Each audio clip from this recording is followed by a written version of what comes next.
Қайырлы күн баршаңызға, менің каналыма қош келдіңіздер. Бүгін сіздермен өте дәмді болып шығатын татар ұлтының вак-палеш пирожкиларын рецептісімен бөлісетін боламын. Бұл рецепт сізге ұнайтыны сөзсіз, видеоны міндетті түрде соңына дейін көріңіздер. Керекті ингредиенттердің тізімін осы видеоның астында описаниеда жазып қалдыратын боламын.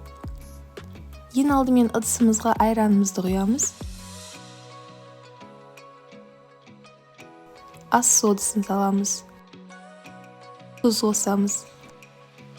Барлығын жақсылап араластырамыз.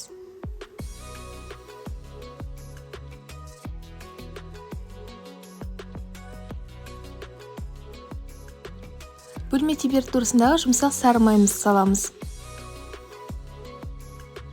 Тағы да жақсылап араластырамыз.